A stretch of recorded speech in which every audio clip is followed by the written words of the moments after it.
Fair enough. So we're going to talk a little bit about clinical management today. I think we've always started the symposium with this talk. I'll start by reviewing a little bit of the background information, particularly for people who are new, and then we'll go on to 4 separate cases which are meant to illustrate various aspects of the disease. These are not anyone in particular. They are prototypically designed patients. I will mention one other thing here. Has anyone done the Wordle yet today from the New York Times? I'm not going to tell you, but I will give everyone a hint. Look at Kyle. And then see if it helps you out. He's inspirational. Fair enough. Let's see if I can get this to go. It's not showing up front, so I'm going to have to read off the side here. So what is Friedreich ataxia? It's a rare, progressive neurodegenerative or neuromuscular disease. It's about 1 in every 50,000 people in the United States. The numbers vary a little bit depending on how, people you sample. There are about 5,000 people in the United States we estimate with FA. Some people think a little more, some people think a little less. There are about 15,000 people worldwide. It is caused by, as an autosomal recessive disease, by having a GA repeat expansion in both alleles of the FXN or sometimes called frataxin gene. This is about 95% of individuals. What this GA repeat does is it silences the gene relatively so that you don't make much of the mRNA, so you don't make much of the protein we call frataxin. That will lead to impairment of mitochondrial function and energy production. This disorder is typically relently progressive, being initially diagnosed between ages 7 and 15 on average in the typical individual, with people needing mobility aids by late teens or early 20s, and for those who present early, leading to loss of life from cardiac disease in late 20s, 30s, 40s. So that's FA in a nutshell. And it now is moving forward for us. So is the pointer going to work? Okay, it's working over here. So what exactly is it caused? It's caused by mutations in a single gene.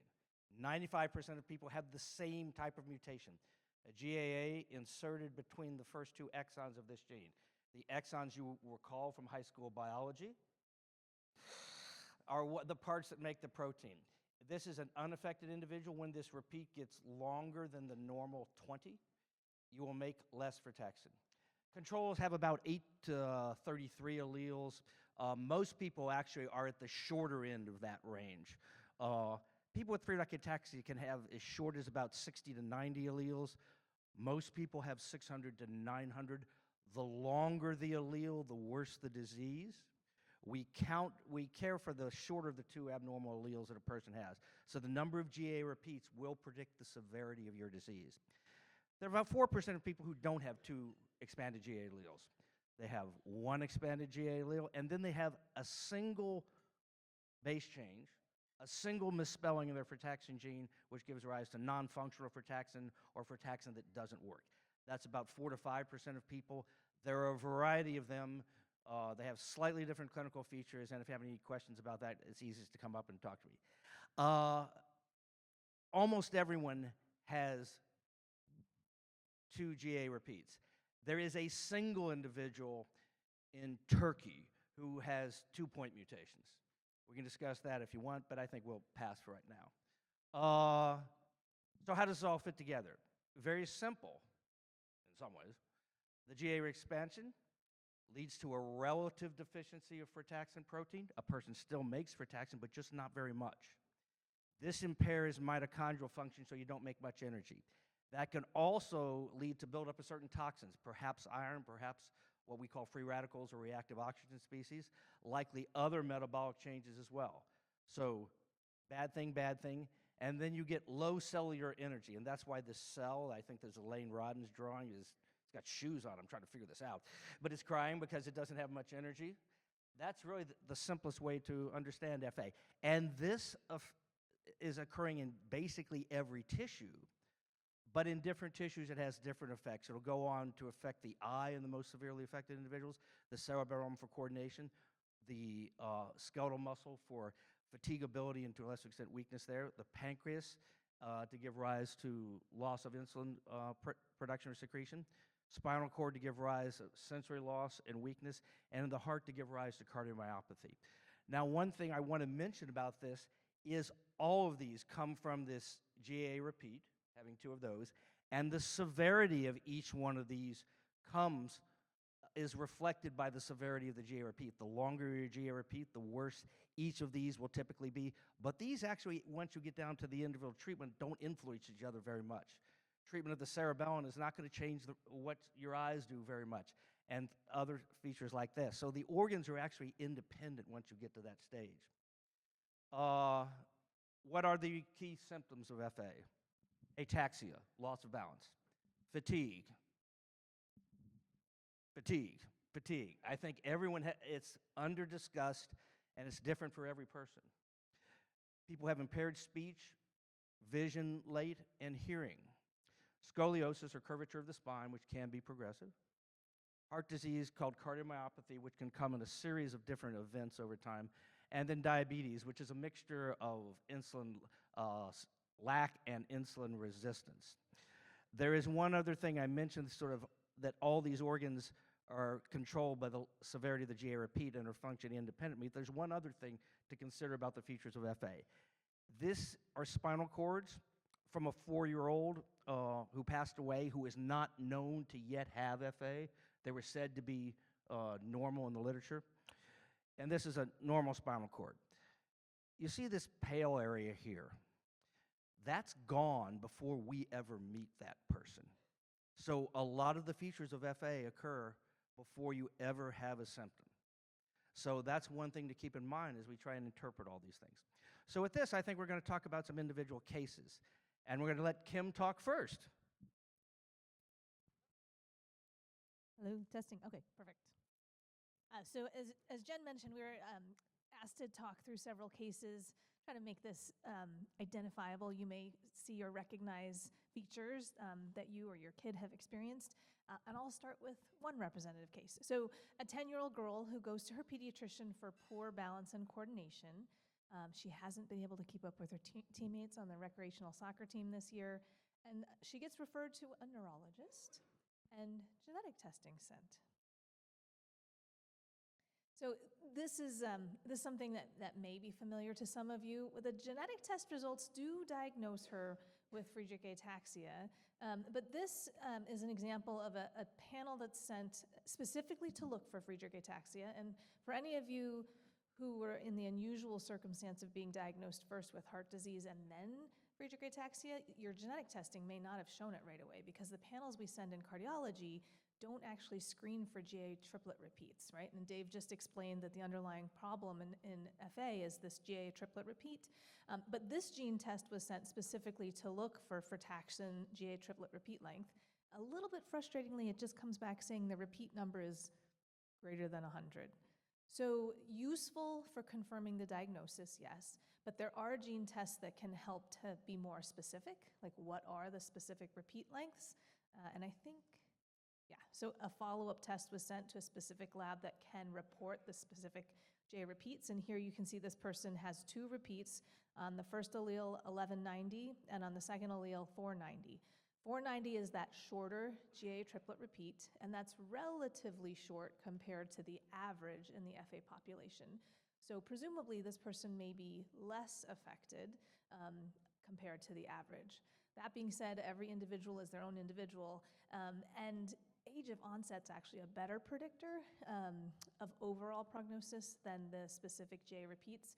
Scientifically, it's very helpful for us as we're researching the different manifestations of FA and the heart and the pancreas and the spinal cord, et cetera. But so this information is useful, and the different tests may tell you different things, and going to that friendly neurologist will help you, or the genetics counselor will help you to parse through what the specifics of the results are really telling us. So what about testing for other family members? Well, testing for at-risk siblings should be considered when there are treatments management, prevention, or family planning considerations that you would take advantage of, right? So many of you have already been through this decision-making process. There are recommendations for testing that might extend to other relatives, depending first when you expand from the person who's affected to the next closest family member, et cetera, et cetera. Genetics counselors and many of the folks here in the FA advocacy community are specifically trained in genetics counseling. They're a godsend. Those folks can really help families decide who to test, when to test, how to interpret those results, and really give you good counseling before even having the testing sent. So I know we lean a lot on our genetics counselors and their expertise in helping us decide when to test and how to interpret those tests. Let's see. Oh, just to mention, FA is inherited in an autosomal recessive manner. So carriers, folks who have one allele that's affected but not both, don't have symptoms, right? So that means that you may have a frataxin gene change, but not know that you have that change. It's really when somebody who has two copies that they're actually affected by the frataxin gene change, and that's why folks may not know for a long time that this is harbored in their family. Okay, so after the diagnosis, this family of the 10-year-old girl is referred to CHOP and ready to establish care with multiple specialists. You might meet our smiling faces. The neurologist or the geneticist may be really at the head of this big orchestra of folks, right? Able to refer to different specialists and streamline your child's care or your care. I will put a plug in. A baseline visit with your cardiologist is recommended. It's not always evident on the outside how much or how little your heart is affected at the time of diagnosis, and so actually getting in to see a cardiologist, get that screening, see what the baseline EKG looks like, see what the echocardiogram looks like, really, really important, right? Because there may be interventions to make, or there may just be observations to do and come for surveillance on a regular basis. Other screening tests that are recommended include a spinal x-ray to check for scoliosis and labs to screen for diabetes. Those tests can be ordered by the neurologist, the geneticist, the pediatrician, or other primary care doctor. Okay, I can speak to this a little bit more. So your baseline visit with your cardiologist is important, right? Because heart involvement eventually shows up in nearly every, not every single, but nearly every patient with Friedreich ataxia. And Dave already introduced this term cardiomyopathy. What we really mean here is not just thickening of the heart muscle, but cardiomyopathy, heart muscle abnormality, right? That is most evident early on as thickening of the heart muscle, but that may eventually be dilation or weakening of the heart muscle. The screening test for cardiomyopathy is an echocardiogram, and eventually potentially a cardiac MRI, but an echocardiogram can really tell us a lot about how thick the muscle is, how well it's squeezing, and some indirect measures of how well it's relaxing. Arrhythmias is another term to become familiar with. So arrhythmias are not just irregular heart rhythms, but abnormal heart rhythms that have an effect on heart output, right? So these have also been observed in Friedreich ataxia, most commonly atrial arrhythmias, so abnormal rhythms that come from the top chamber of the heart. Certainly, we do occasionally have folks who have ventricular arrhythmias, so abnormal rhythms coming from the bottom chamber of the heart. Those are typically later in disease if the heart is already evident in terms of not squeezing well or not giving enough cardiac output. But the ones at the top chamber of the heart can be very subtle. They can cause heart racing, palpitations, an irregular heartbeat. It can cause your Apple Watch to alarm. So those are things to screen for, and then make sure you're plugged into your cardiologist to make sure we're looking at and managing together. The screening test for this is an electrocardiogram. You might get the American or the German spelling for that, so ECG or EKG are both the same thing. And we will also likely screen occasionally with a mobile heart monitoring device. So some people call these Holter monitors. They have evolved a long way from big backpacks you'd have to wear to screen your rhythm all the way now to just a patch now without wires attached. They've really come a long way, but they help us to know what your heart rhythm is doing, not just in the office, but when you leave the office too. And just to know, folks can be completely without symptoms, but have some abnormality to the tracing of the EKG. And also there can be a blood test that cardiologists or other people who are interested in the heart like to test, troponin. In FA, those values or those tracings may be abnormal even if you're completely fine and feeling fine. It's actually important to know because if you have a symptom and someone for the first time ever checks an EKG or a troponin, they may find that they're elevated and get very worried. Like, oh, is this causing your left toe pain? But probably not, right? But if they don't know that your troponin and your EKG are abnormal at baseline, it's hard to interpret that. So we do also advocate for checking baseline so that if yours is abnormal at baseline, we just know that, and then we don't freak out, right, when we find it abnormal when you come in for something else. So in terms of other referrals and care, sometimes you need physical or occupational therapy. Again, genetics counselors are helpful, and also mental health support. Here is a link. You can see the QR code to the Friedreich Ataxia Clinical Management Guidelines, and those are updated relatively frequently. There was a big overhaul in 2022, 2023, and that's really helpful not just for you, but to give to your care providers who may not know a lot about Friedreich ataxia themselves. You may also have the option to enroll in the FA natural history study and learn about other recruiting clinical trials. So getting into a center that sees a lot of FA patients, a center like Dave or someone out in California, someone who's done this and seen a lot, is really helpful, I think, both for clinical care and getting plugged into potential clinical trials. Advocacy for your care is key, and sometimes you as a patient or you as a family member have to be that primary advocate. So arming yourself with knowledge and a toolbox, including these guidelines that you can give your care provider the link to, is really helpful. And you can bring the QR code with you. I'll pause there. I don't know if there are questions that have come up. Question from so far.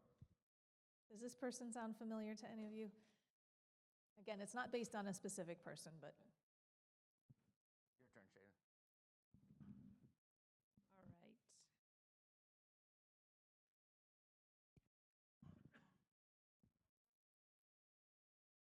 Trying again. Oh, awesome. Thank you.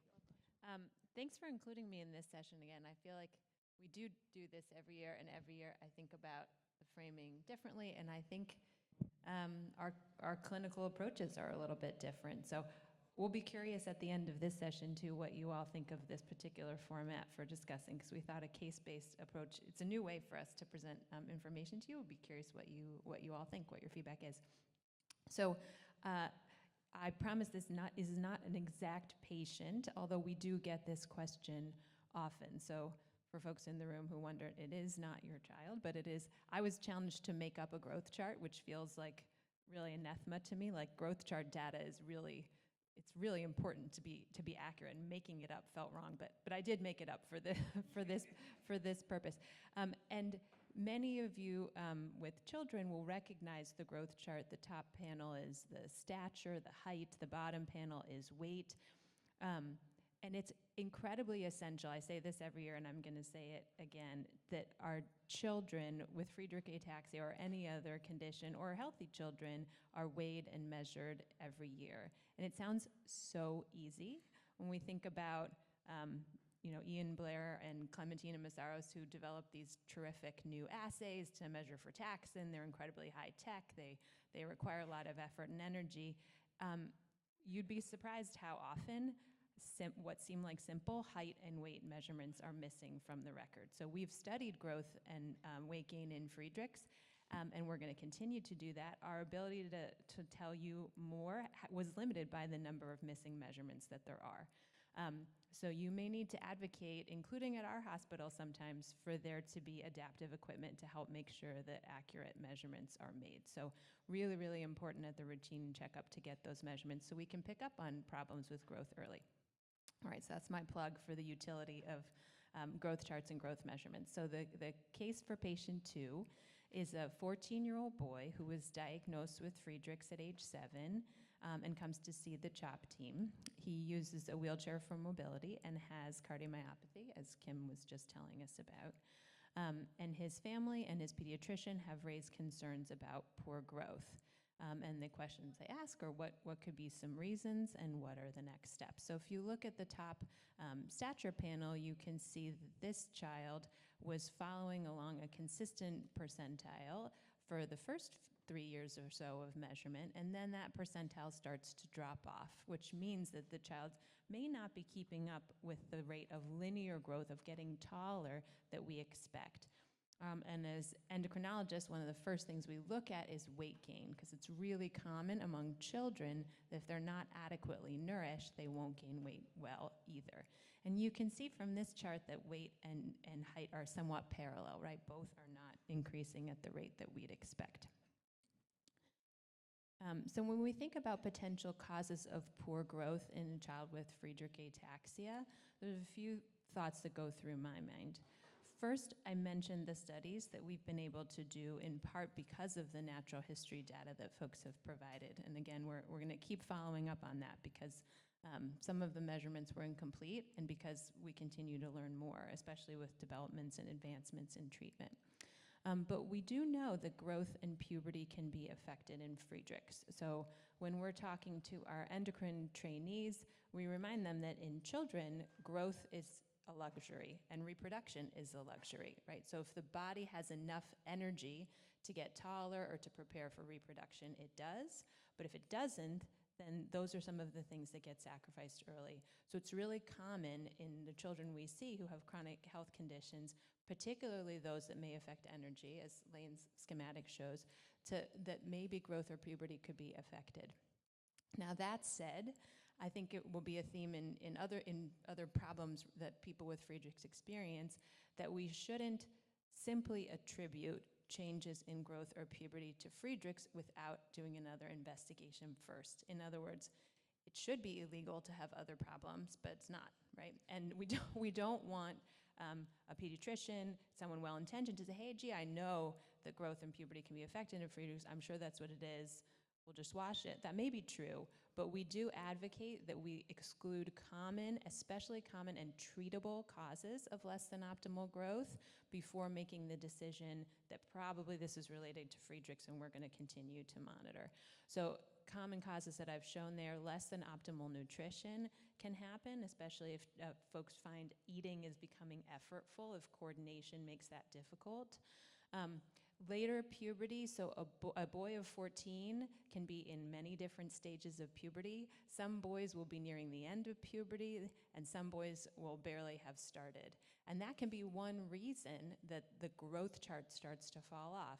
So many boys will tell me they may not have had a puberty exam by their primary care doctor. It is something that should be continuing to be done, but we certainly do that because how a boy is growing and a girl really depends on where they are in puberty. So the growth chart that you saw might be okay for a boy who's not yet in puberty, but if it was someone who's already progressed through puberty, it would be much more abnormal. Non-Friedreich's related health problems, as I mentioned, celiac, thyroid, inflammatory bowel disease. There are a number of other treatable health problems that adversely affect growth that folks deserve screening for. Very rarely in Friedreich's, as in kids without Friedreich's, growth hormone deficiency is something that's present and can be diagnosed and can be helpful. But again, not more common in Friedreich's than in others, and we would only use growth hormone for someone who has a true deficiency. The other potential considerations in Friedreich's that affect growth, one is scoliosis. So especially with pubertal growth, scoliosis can get worse. And you can imagine very simplistically, if the spine is not straight, then the child's height may not be quite as tall as it otherwise would be. In the endocrine clinic, we also measure sitting height and arm span. So we have a special wall board to measure how long the arms are. So we can look for clues that the child's height may not match what my children call the wingspan, what the wingspan is because of contribution from scoliosis. And that can give us a clue that we have a potential causal factor. Significant cardiac disease and evolving diabetes mellitus both put stress on the body that can impair growth. So making sure we're current with screening for those conditions is helpful too. And what do we do in the clinic besides a physical examination? We talked about how puberty really affects how I think about what a child's growth should look like. We also want to make sure they're current with their Friedreich's surveillance for the reasons that I mentioned. Scoliosis, cardiac disease, diabetes risk, all can contribute. Lastly, I just mentioned this bone age x-ray because it will be part of the growth evaluation for many people, so making sure you're familiar. It's an x-ray of the left hand. I'm showing you an example here. You know it's the left hand because of where the thumb is and because of the L. So those are the ways people say, that's how I know which one is the left hand. And if you see there's black lines like at the base of the wrist, the bones don't look intact. There's like a black horizontal line across. That's not a fracture. In fact, that's the growth plate. That's an open growth plate. That's how the bone gets longer. And when I look at these, I see how open are the growth plates, how much growth potential is remaining, so it can comment on the growth pattern of a given child. So this is part of the routine growth evaluation. It's helpful if you're being referred to an endocrinologist to evaluate growth, to have your pediatrician do some of the additional labs and assessments so that you can arrive with these done and get more out of a visit. So what are we going to do in the patient we're talking about? The patient I am referring to in theory and often in practice had very delayed puberty. So was not in puberty yet, so that fall off in percentile we think may have been related to that. So we certainly plan to continue to follow a young person because sometimes over time we find if they're not growing optimally that we'll discover something in future. We want to make sure that puberty does happen the way it should, ensure they're gaining adequate weight to meet their nutritional needs, ensure scoliosis is addressed. We've talked in prior sessions about bone health. We can talk about that in the Q&A if folks are interested, but making sure individuals have enough calcium and vitamin D to keep their bones healthy. And sometimes we have to support, advocate for additional nutrition, testing for more rare etiologies in Friedreich's the way we would in other individuals. All right, 4 years later, something different happens. This patient has a different entity that I'll give to Kim, but do we want to pause for questions now? Or? Pause for questions about growth and treatment thereof. Anyone right now? We'll have some time at the end as well, as long as we speak fast enough, and that's not usually a challenge for me.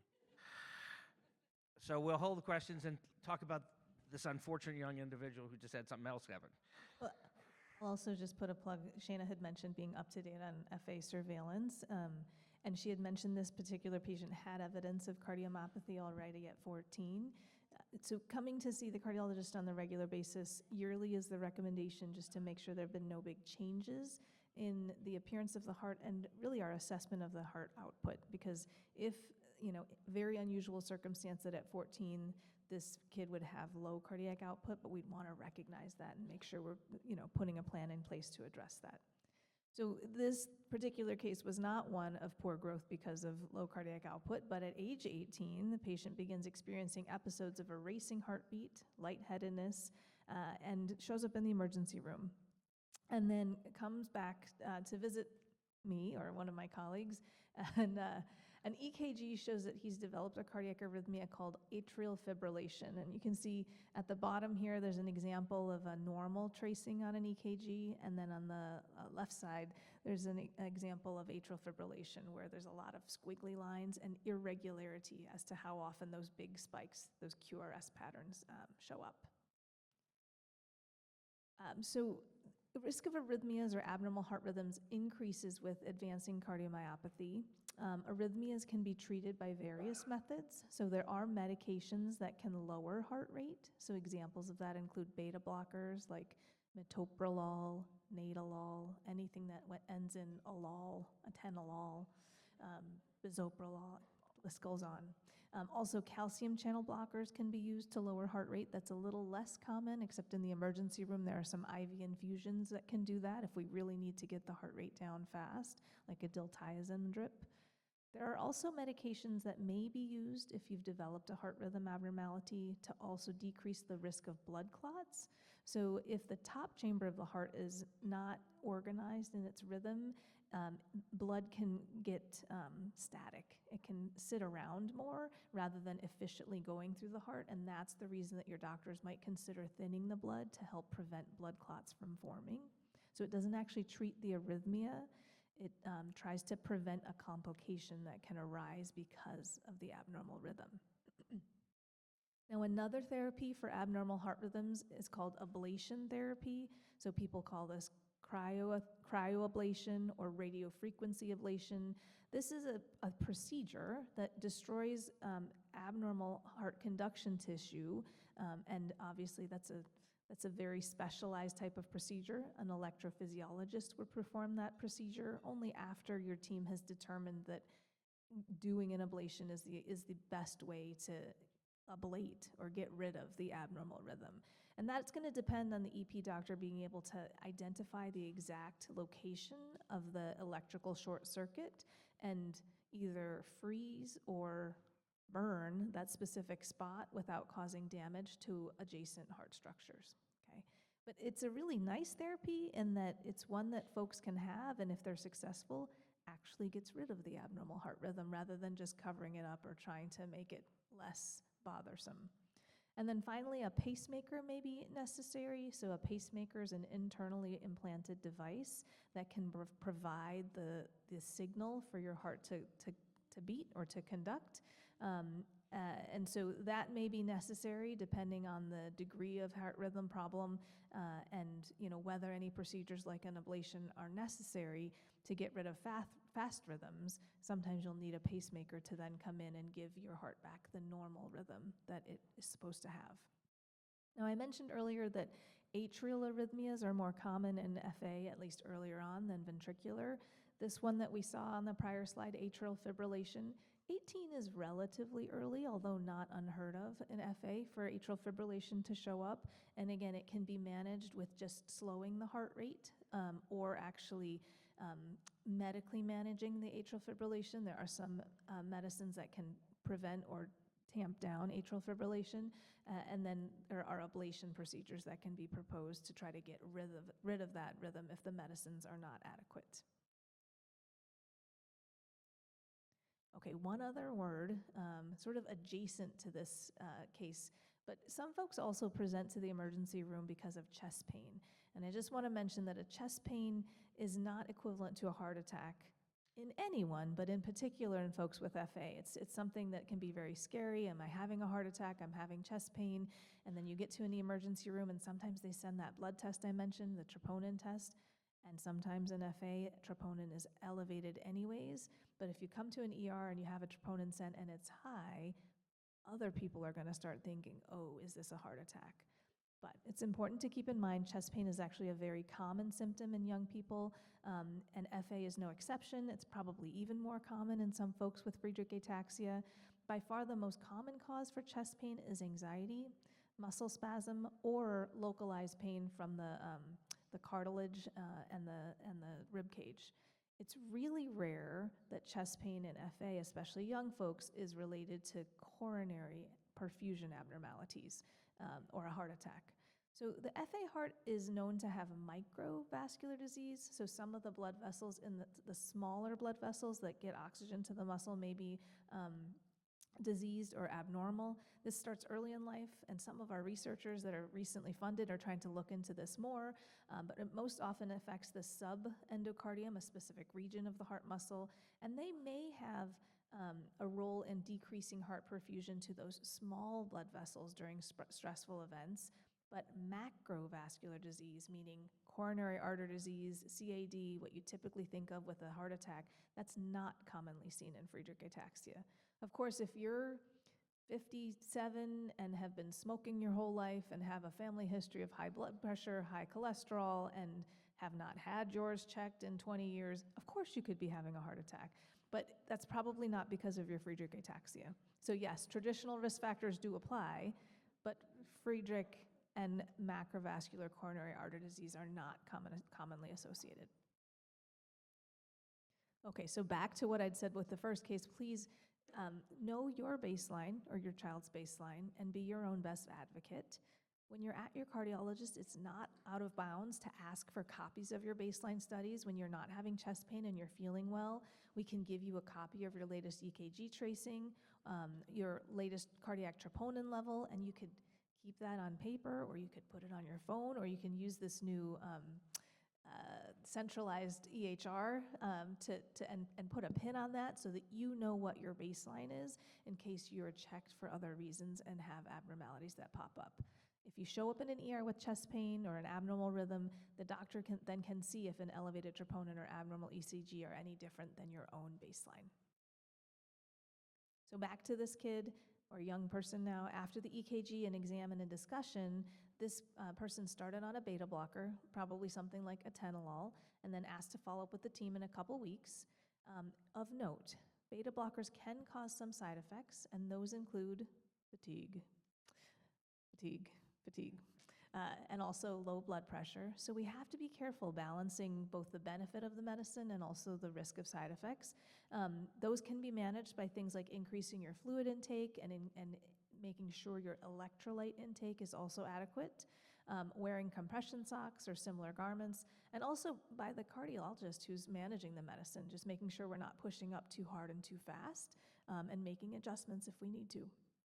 The plan for this young man will be to assess for recurrent arrhythmias. We'll use these monitors called Holter monitors, and also really pay attention to whether the person has additional or recurrent symptoms. If more atrial fibrillation is seen despite the medication management, then we may need to thin the blood and think about an ablation procedure. All right, questions about this young man? Ms. Farmer.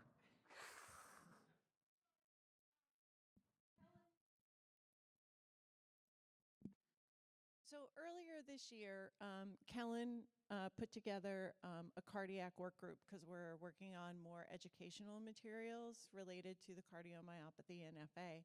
And we asked a bunch of people from the FA community who have some form of cardiomyopathy to participate, to get information from them about like what questions they need answers for, what kind of educational materials are important.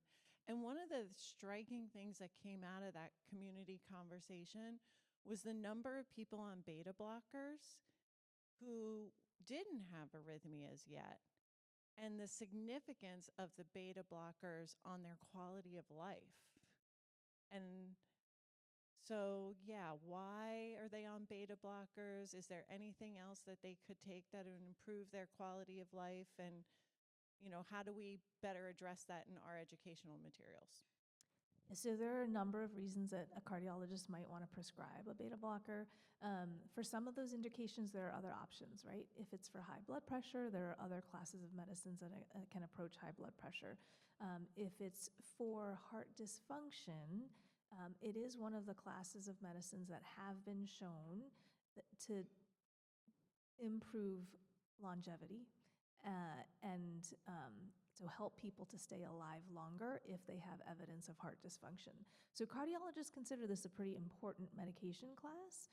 But again, you know, the individual in front of you is the person you're treating, not the statistical average of how many people have done better and lived longer because of the medicine. So really important on an individual basis to weigh the risks and the benefits, but that may be one of the driving factors in recommending a beta blocker for a person. Unusual for a person with FA to have left ventricular outflow tract obstruction, LVOTO. That can happen with folks with hypertrophic cardiomyopathy or a thick heart caused by other problems.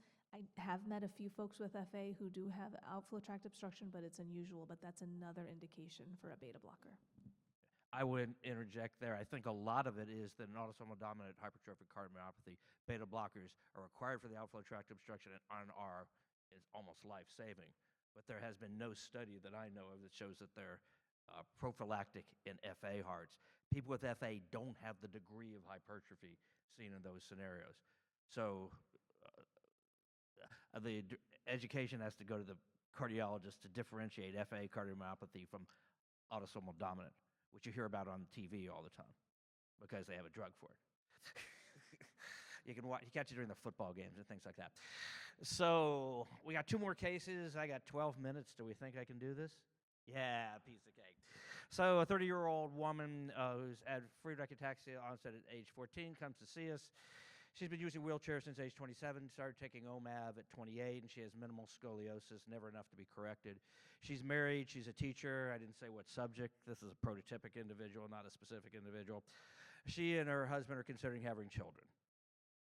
Any thoughts? Excuse me? About this far? So it's a fair question. Next slide. You got it. I got it. Very good. So in this situation, first thing is consider carrier testing for her husband. You can arrange it through any one of us. It's just a blood test. It's the same test, except you're looking to see if a person comes back a carrier with one expanded allele, and thus has no clinical features, but could have children if they married a person who was also carrier or had Friedreich ataxia. The easiest number to remember, 1% of people in the United States randomly are carriers for FA. They have a single expanded allele. That's not a big number, but it's a number you can sort of grasp. It's out there. So if a person, spouse, were a carrier, contrary to fact condition, subjunctive tense, if the partner's a carrier, there's a 50% chance or 1 in 2 chance that their child would have FA. If the partner is not a carrier, basically it's an extremely low number. Basically, it's the risk of point mutation being involved or something which is not found on conventional carrier testing. So if a partner's not a carrier, the answer is it's extremely unlikely they will have a child with FA. You'd have to almost draw it out on paper to have it happen. So it is a good idea for those sorts of considerations. Does pregnancy impact the symptoms or progression of FA? Good question. There's not a lot of data. There's only one large series, which I think we published back when Lisa Friedman worked for me, which I think she left 16 years ago. I didn't have gray hair back then. And it was done retrospectively, not prospectively, and accumulated about 75 individuals. And we didn't find any real risk, but the data is biased to those people who have less severe FA, people with shorter GA repeats. So it's a little bit to extrapolate to everyone. There is no evidence to say that pregnancy makes neurological symptoms worse. We could not find that it is, but remember, you cannot prove a negative. The thing which did come up is after delivery, people should get back to their exercise routine, because a lot of people didn't go back to their exercise routine. They were taking care of their child, which is, of course, required. Maybe they had an unsupportive husband. You never know about those things. And that could, actually, that was a specific complaint in several cases. They couldn't go back to their exercise routine. Husband didn't want to do anything, whatever. So you need to get back to your exercise routine. How about cardiomyopathy? There is no data to say that pregnancy makes cardiac symptoms or makes your cardiomyopathy progress. But again, there is a bias toward people who don't have cardiomyopathy to begin with. All the medicines are basically safe. You can check with your obstetrician. You should probably see your cardiologist before and once or twice during the pregnancy, just to be sure, because that would be potential to cause complications at delivery if it were to worsen. Other aspects, diabetes can be managed with insulin. And interestingly, we did not find an increased incidence of diabetes in pregnancy in people with FA, but again, you cannot prove a negative, and it's not a very large case series. So we've previously talked about how mild iron deficiency anemia is probably part of FA, just to the low end of the normal range. It can be measured with iron treatment. We do not recommend iron infusion. There are some people who claim that IV iron has made them worse, so oral iron is fine. OMAV. There's no human data on the use of OMAV during pregnancy. It's recommended not to take it because it's like most drugs in pregnancy, there simply is no data. So the default is you recommend that someone not take it. That said, we will have to see in upcoming years. It's possible that that may be a decision you have to weigh with your physician, depending on how responsive a person is to OMAV, where they are in their disease, and what their overall considerations are. We have had at least one child born to a father who was on OMAV, and that child's health is normal at this point. Questions about that one? We can come back to it in a few minutes. And I still have 6 minutes and 48 seconds. 2 seconds from me. ACE inhibitors, so certain class of medicines pretty common for blood pressure, for cardiomyopathy, those are contraindicated in pregnancy. So definitely run the list of medicines. Yeah, and remember that the time they're most likely to be problematic in pregnancy is before you even go see your obstetrician. It's right as you conceive in the 2 weeks afterward. So you have to plan these things in advance, and that's no different than anyone else, though. Okay, and now this one is in many ways my favorite. 40-year-old man who's referred to us, and this is a common story I take care of on the phone these days about new diagnoses. Mild difficulty walking, stiff legs, comes to see CHOP after being diagnosed with Friedreich ataxia because their neurologist sent every test in the book. That's usually the scenario. Their symptoms started at roughly age 30, 10 years earlier. Their legs are stiff, and they have a lot of muscle cramps. Essentially nothing going on with hands and speech. They have no other medical issues. I didn't put their profession in it. Maybe they're a physician. Think about what you like for that. Genetic testing, it showed expansions of 120 and 700. So both of them, and particularly that 120, is short. This person is expected to have mild disease. His question is, what does his future look like? Because he's gone to the internet and read the things, the bad things about FA. So the answer, this is late onset Friedreich ataxia. It's officially the same genetic disease, but it does not behave the same as early onset FA. There's essentially no chance of heart disease related to Friedreich ataxia. Essentially no chance of Friedreich ataxia related to diabetes. Of course, he's still an American, so he probably has a 5 to 10% chance of diabetes. Like one person on the stage. But his chance of FA-related vision loss is essentially nil. He may have nonspecific EKG changes that may have been noted 20 years earlier. I will say that the official series on FA, the number of individuals with nonspecific T-wave changes or ST segments, is about 90 or 95% people have subtly abnormal EKGs that don't mean very much. They only are meant to confuse ER physicians.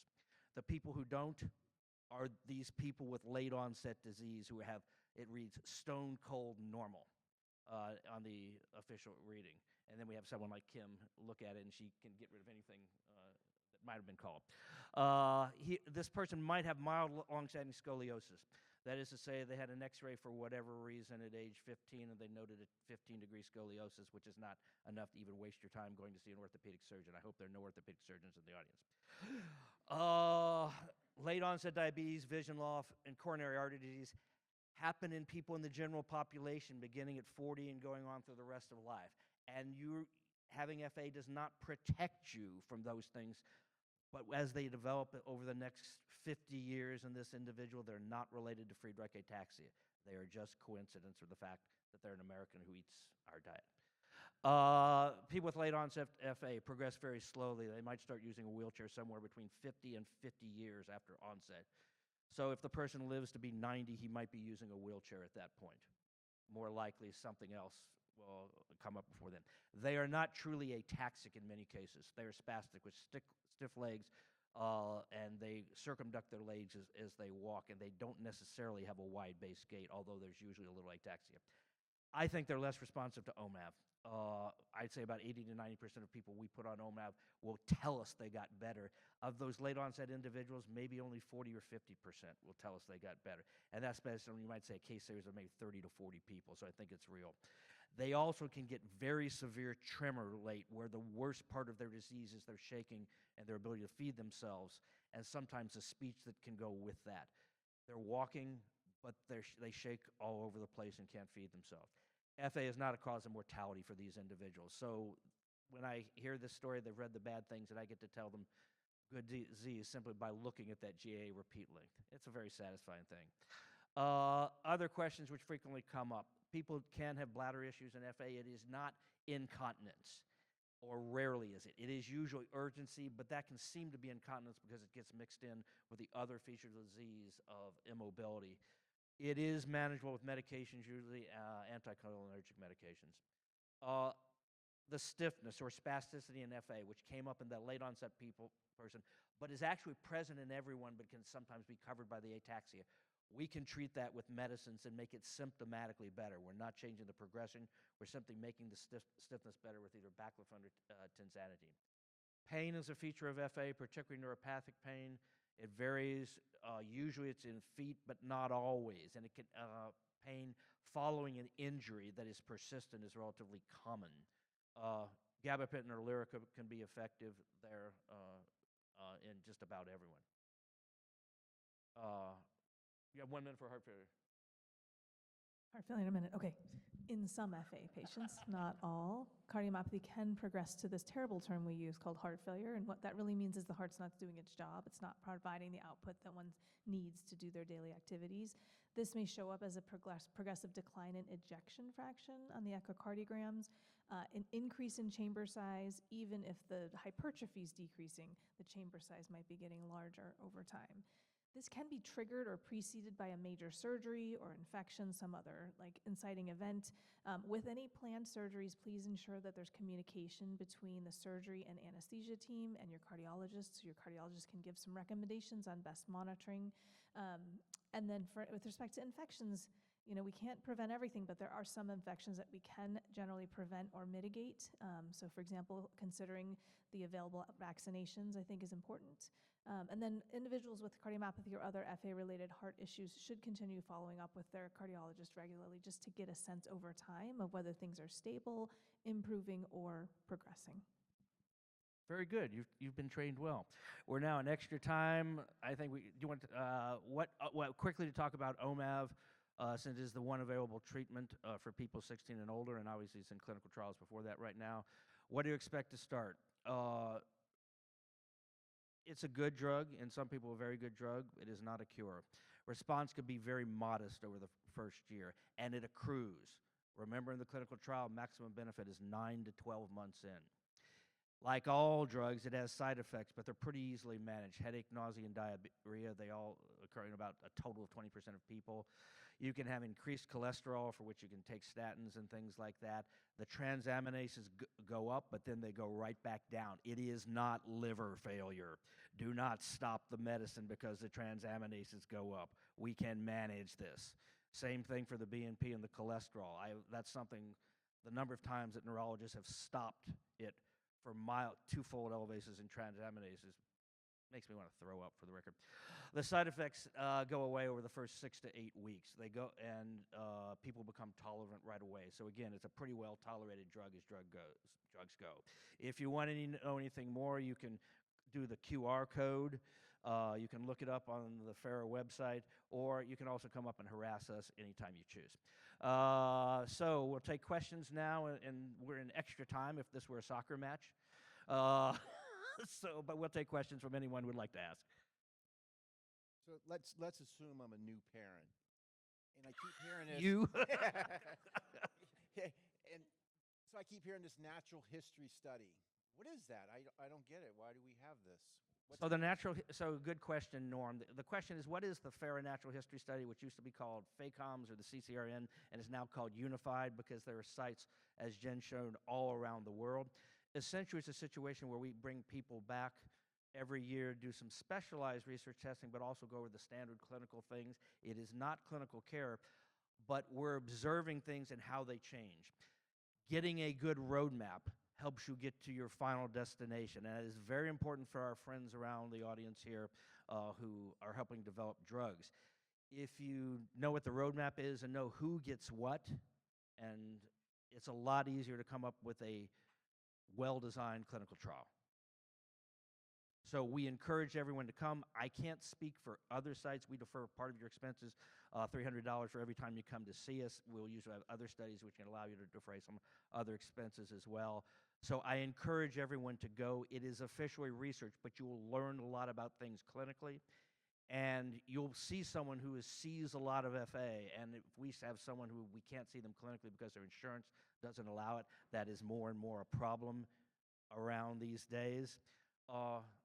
We just tell you what we would think you should do clinically and describe it to you, and we'll just tell your local doctors who you do see how we would manage things, either through a short note or something written in the medical record or through telepathy.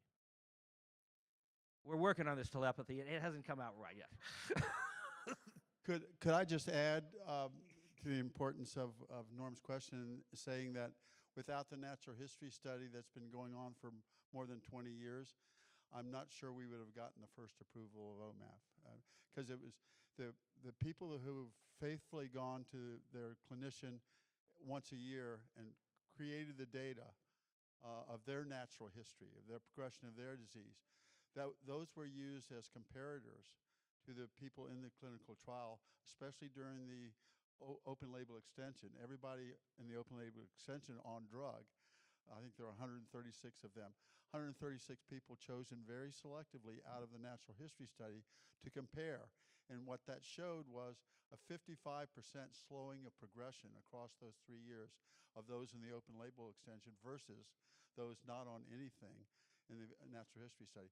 That was what turned the tide at the FDA. And they've said publicly, the leadership of the FDA, that FARA's natural history database is of regulatory grade that permitted them to make the positive decision on improving OMAP. So thank you all for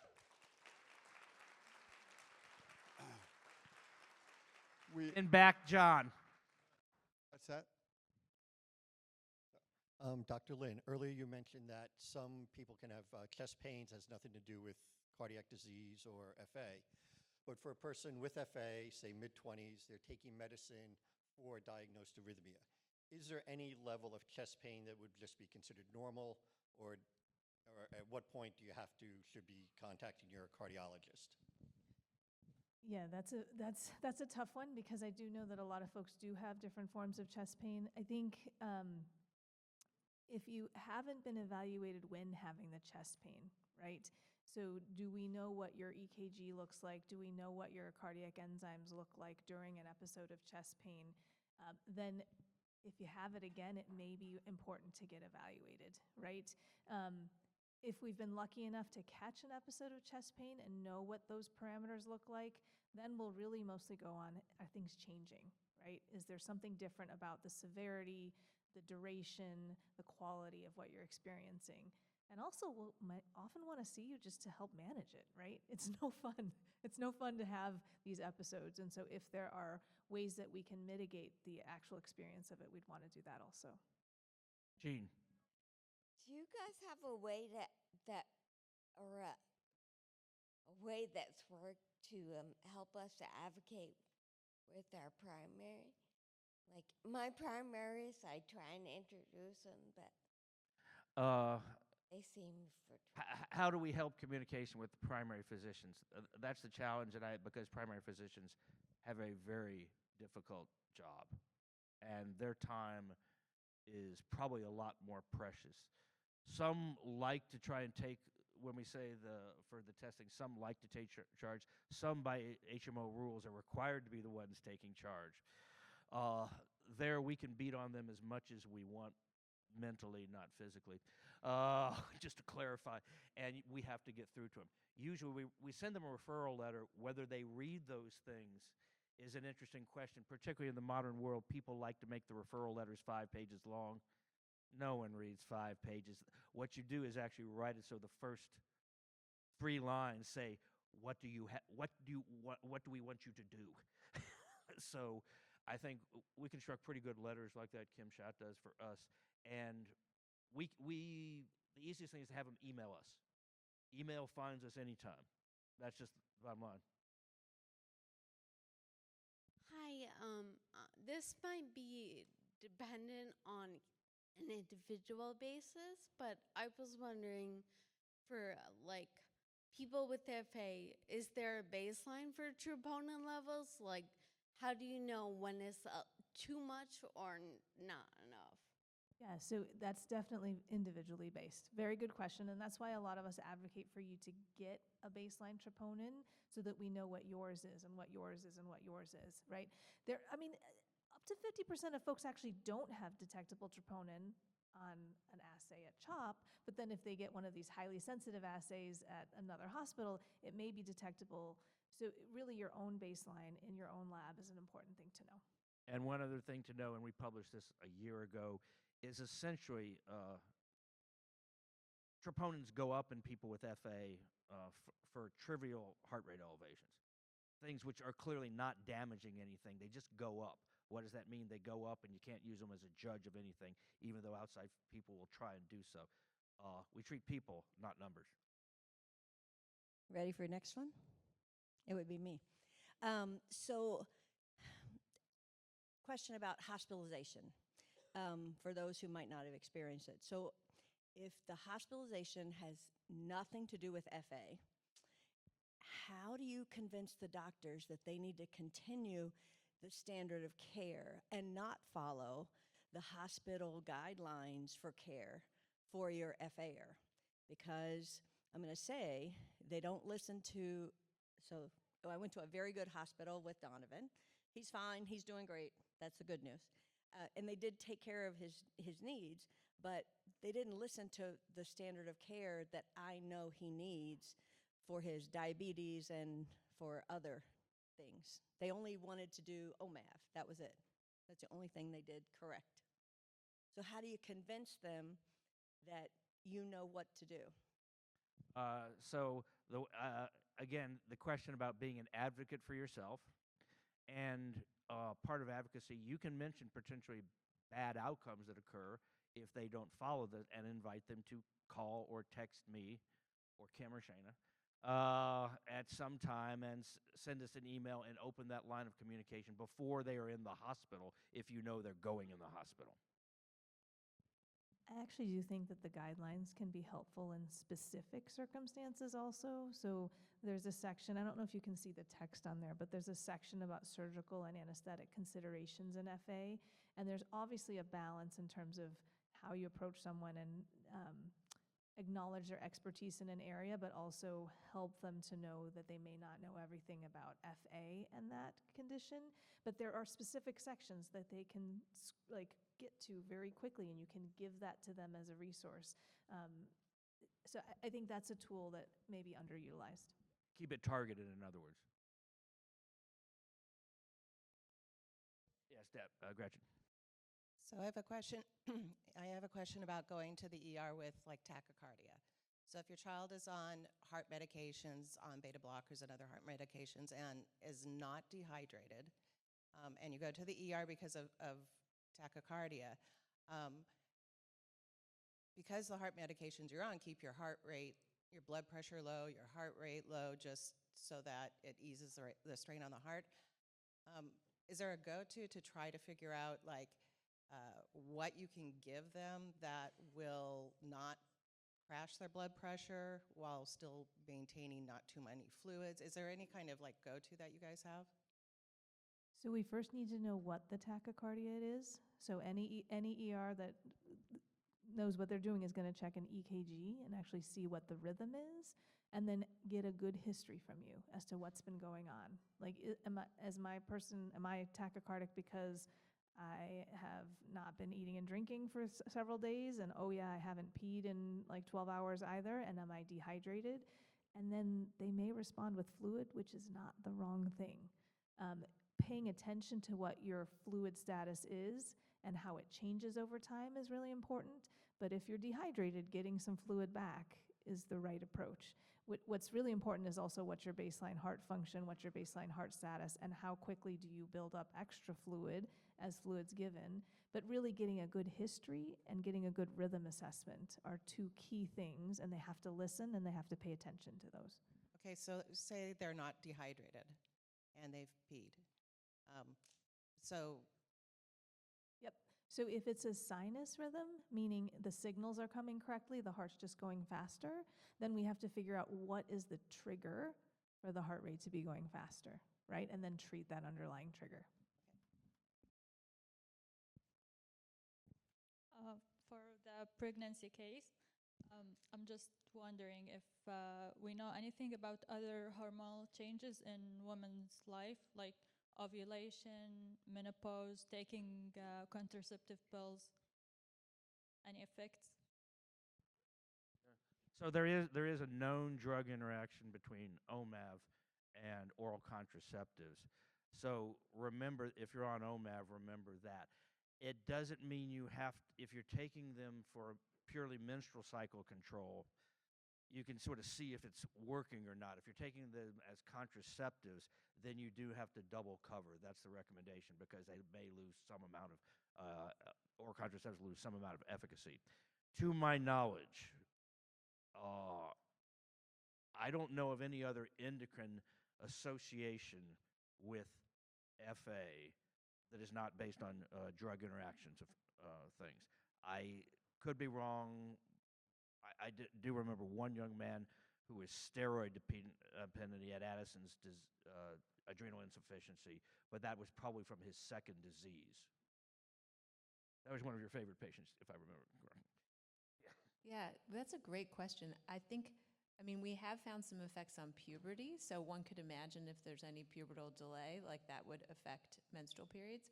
But it's a great question. I think it's probably an open one, right? Whether or not folks have been really gathering data rigorously on menstrual disruption and whether or not that occurs. I could imagine reasons that it could. I'm not aware of it for now, so thanks for raising it. I wanted to go back to one point actually that was made before with the ER questions that came up.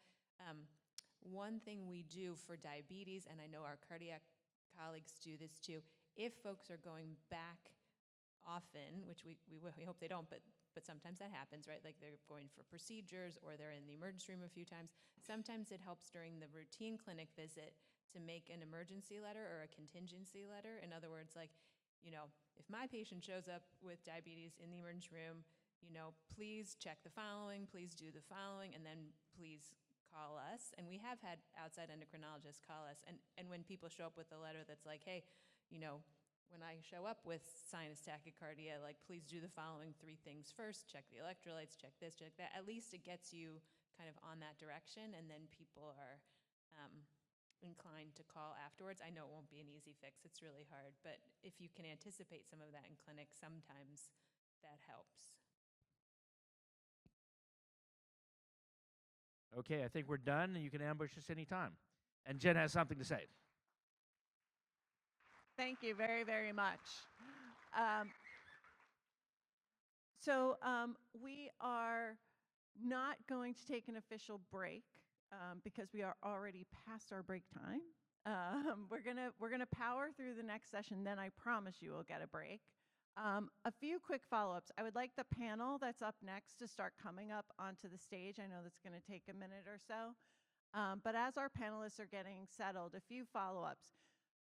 Related to the pregnancy example, one thing I wanted to make sure folks knew is that there actually is a study ongoing right now that if you are pregnant and taking OMAV, or you're taking OMAV and then you find out you're pregnant, there is a study open to collect information, because like Dr. Lynch said, we just don't know if there are complications. And so one of what's called post-market commitments when drugs get approved are to collect real-world data.